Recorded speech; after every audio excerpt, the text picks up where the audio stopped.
Hello and welcome to the Ghosts and Folklore podcast.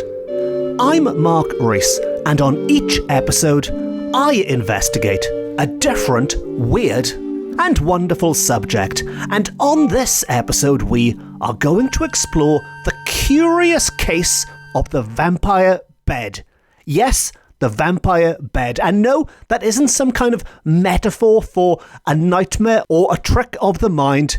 This vampire bed is literally a vampire bed. It is a bed that is also a vampire. It is a soft and comfy rectangular piece of furniture, and it is also a blood-sucking creature of the night, the undead, who, as a rule, as we know from reading Bram Stoker's Dracula, prefer sleeping in coffins than beds, but for the sake of this episode, just go with it. It is a vampire bed.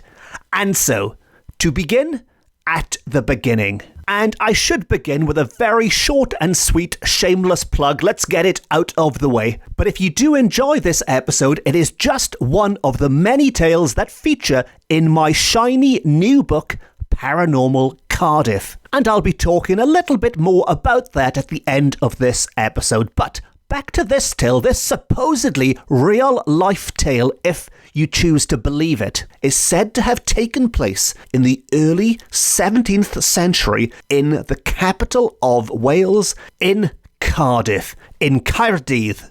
And it was during the reign of the witch-crazed James VI of Scotland, or James I of England, who was on the throne when a young family in Cardiff picked up what appeared to be the bargain of the century, or certainly the bargain of the day, at a bankruptcy sale. And that bargain was a bed. More specifically, a 4-posted bedstead. And having listened to my introduction and having seen the title of this episode, this might very well be the vampire bed referred to, that piece of furniture that drinks your blood like Nosferatu. And as you might have noticed there, thanks to Francis Ford Coppola's Dracula, I'm unable to say the word Nosferatu without doing a terrible impersonation of Sir Anthony Hopkins as Van Helsing, and who is, of course, like myself, a Port Talbot boy. Although in this case, he is playing a Dutch vampire hunter. And I was about to add that Anthony Hopkins played the best Van Helsing, but of course, Peter Cushing existed. So let's just say Anthony Hopkins was the best Welsh person to play Van Helsing. But anyway, moving on, and back to this bed which may or may not be the vampire bed, the Nosferatu bed, which was placed in the best bedroom by its new owner. Now, the concept of a best bedroom might be unfamiliar to some listeners, maybe to some younger listeners, but people of a certain age might remember relatives having best bedrooms, even if they haven't got one themselves. But a best bedroom is where you put all the best furniture, all the best stuff, hence the name, and you kept it looking fantastic just in case somebody important popped by to spend the night, just in case royalty happened to be walking through Cardiff and knock your door and ask if they can have a room for the night. The Queen or the King, in this case I guess it would be King James, wouldn't it? King James fancies a night out in Cardiff and decides your house would be the best place to crash. That's why you need a best room. But no, really, the best room is there to impress your guests with, to show them how good a host you are, to effectively to show off with. And of course there's a slight irony there, a slight waste I should say, because all of the best things in your house do not get used. Because in your bedroom, in the second best bedroom, I guess you could call it, but in your bedroom, the mattress is rotting away, the bed is on wonky legs, it's creaking and squeaking and making a noise, and it's a death trap. And in the room just next door, there's this amazing, fantastic bed just going to waste. And that's exactly what happened in this case. They picked up this bargain, they picked up this wonderful bed, and it was put in their best bedroom. And all was well for some months, we are told. But one night, disaster struck, because the man of the house was away on business, and part of the floor in the bedroom he shared with his wife, their second best bedroom, became damaged. It became dangerous. So it was no longer the safest room for the wife to be staying in alone. There was a hole in the floor, or whatever was wrong with it, whatever damage it had sustained. And more than that, she wasn't only concerned about her own safety anymore, because the couple had had a child. There was a 4-month-old baby also staying in that bedroom with them. So the lady of the house, along with that baby, decided to relocate temporarily until her husband returned into, you guessed it, the best bedroom. And that night, for the first time since it had come into their ownership, that bed was slept in. It was slept in by the woman and child, but the child was restless all night. It just couldn't settle. It cried and grumbled and rolled about and did whatever restless children do to show that they were not happy and they were wide awake.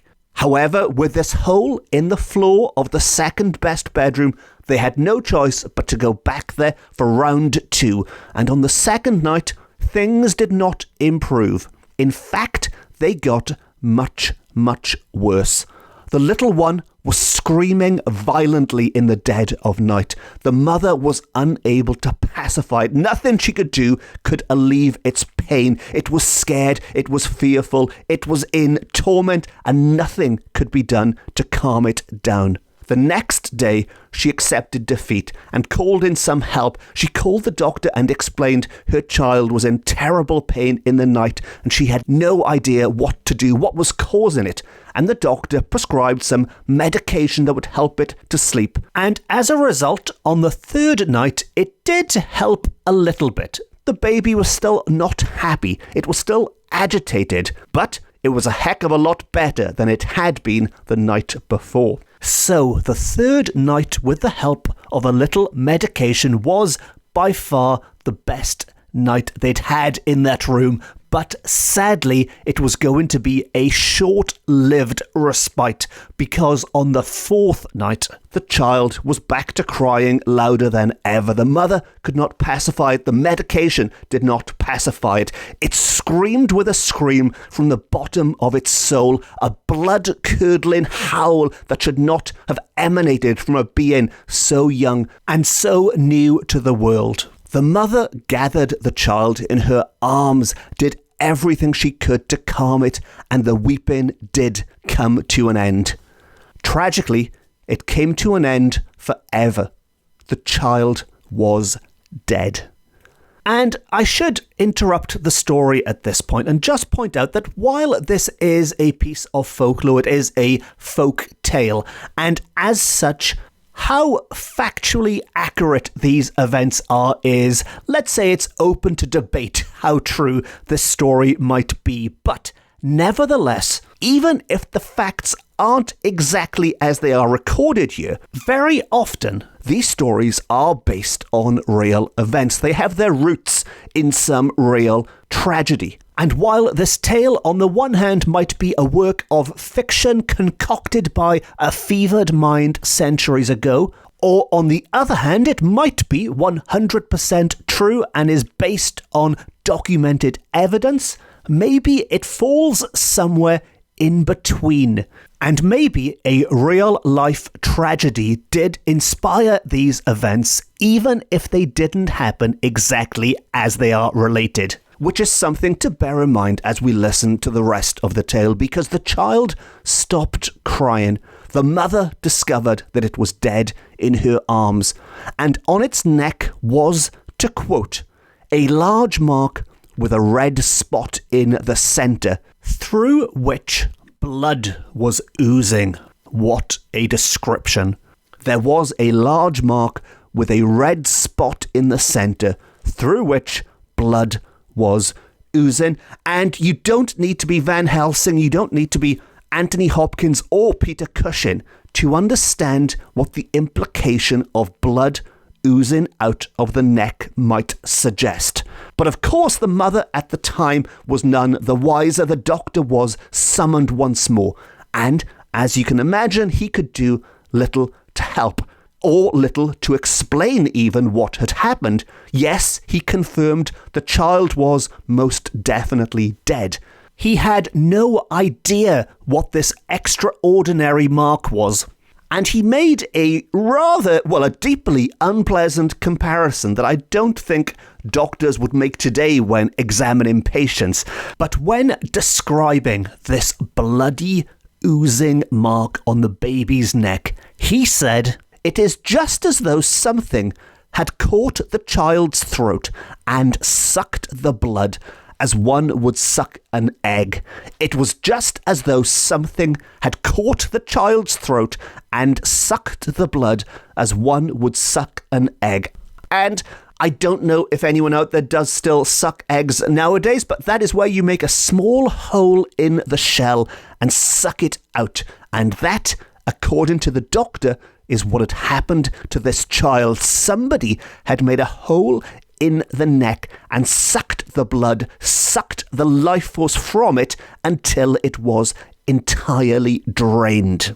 All of which just left everyone baffled and confused, with the doctor unable to explain these events, with the family having no idea what went on in that bedroom. The case remained a mystery and time moved on. And it was eventually considered to be one of those life's unexplainable tragedies. God moves in mysterious ways, as they say. This was a tragedy. It was one they couldn't explain, and things did eventually return to some kind of normality, and the couple were blessed with a second child. And as a result, the best bedroom was needed once more. It hadn't been used since the death of the first child. The floor in the second best bedroom had been fixed, and there had been no royal visitors. But when the second child arrived, they did need to make use of it, because when the second child was born, that bedroom was needed once more. But fortunately for the mother and the newborn child, it was not them who were looking for somewhere to sleep, but this time the father, who needed to catch up on his beauty sleep now that there was a new arrival in the house, and he decided to sleep in a different bedroom from his wife and child for a little while to get a good night's sleep. And maybe in hindsight he chose the wrong bedroom to do that in, but he chose the best bedroom to stay in. And on the very first night, he was rudely woken when he felt something clutching his throat.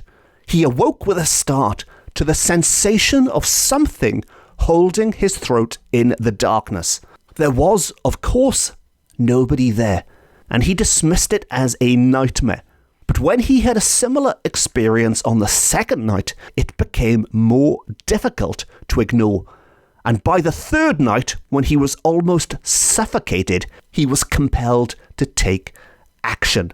He sprang from the bed and looked in the mirror, and looked at his neck in the mirror, where he had felt the pressure, where he had felt that strangling sensation, and saw on his throat a large space of skin, as if it had been sucked from the centre where blood was oozing. Now, this description is very similar to the wound suffered by the child. A large space of skin, as if it had been sucked, and from the centre, blood was oozing. The big difference here, of course, being, whereas before it had happened to a defenceless child that could do nothing to change its circumstances, now a fully grown man could take action. And while the most obvious course of action would simply be stop sleeping in that room, he could also concoct a plan to try and work out exactly what was going on. And that's exactly what he did. He decided to ask a friend to sleep in that room to see if indeed it was his imagination, or if indeed anyone sleeping in the best bedroom could expect to feel the sensation of being strangled and their blood drained from their body. Now, you do have to question the ethics of a man who would ask a friend to sleep in this room if these are the potential side effects. I mean, death is a potential side effect, but nevertheless, he does find a friend who is willing to sleep in this room. He does not give the friend the full facts, of course, because he wants to see what their experience is like, unbiased. Plus, they'd probably say no, but in this case, they did spend the night there, and the friend reported experiencing exactly what the man of the house had, this sensation of something supernatural going for his neck. Now, this confirmed to the man that it was the bed that was the source of his trouble, and it would appear to have been the cause of his first child's death. And so he decided to do two things, the second of which, it has to be said, is quite unexpected. But firstly, he consulted with an expert of such things, a local folklorist. Not that they would have been called folklorists at the time, but he consulted a local folklorist who informed him that he was in possession of a vampire bed. Thanks to this expert, he now had a name with which to describe this phenomena that was tormenting him and his family. It was a vampire bed. See, I did tell you at the start, this was literally a vampire bed, a Nosferatu bed. And here we have confirmation from an expert.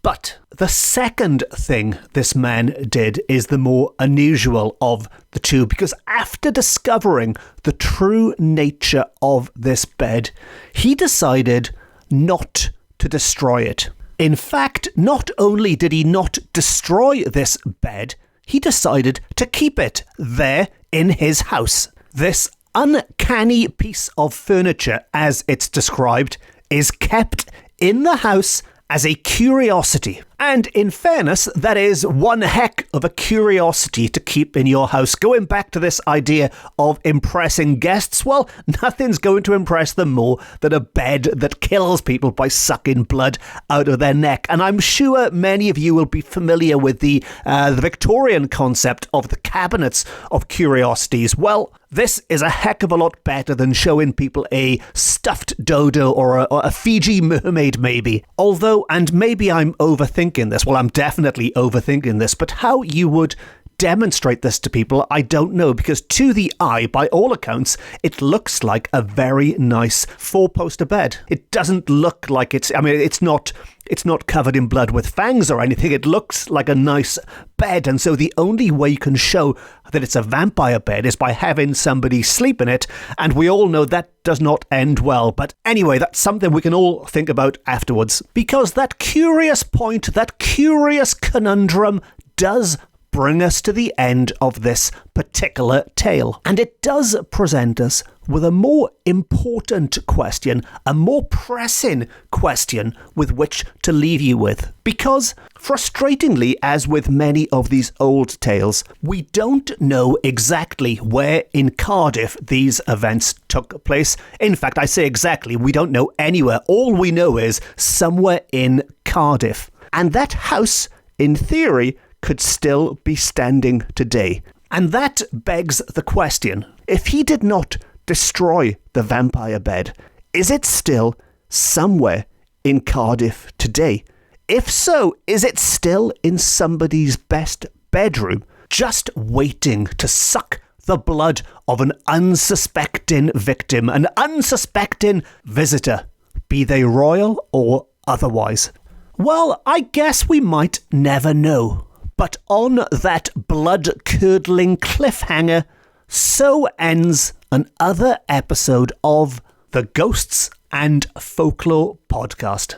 As mentioned during that shameless plug at the start, this tale, this dark folkloric account, is taken from my new book, Paranormal Cardiff, which, depending on when you're listening to this episode, is either coming out very soon or is available now. The publication date is November the 15th. And on the next episode of this podcast, we'll be looking at another account from Cardiff that brings things much more up to date, a much more recent case that has been described by the press as one of the biggest poltergeist cases ever. And if you don't want to miss that episode or any of the other episodes I've got coming up and you haven't already, Be sure to press the subscribe button and you will never miss an episode ever. If you'd like more ghosts and folklore, you can follow me on social media. And as well as this podcast, I've also written a number of books about similar weird and wonderful subjects that are available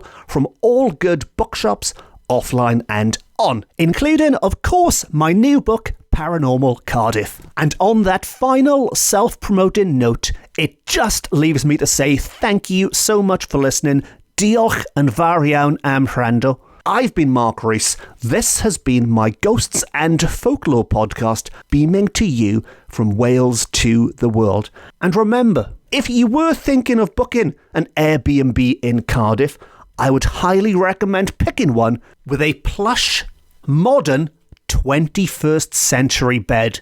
Unless, of course, you are looking to join the children of the night. Until next time, Nostar.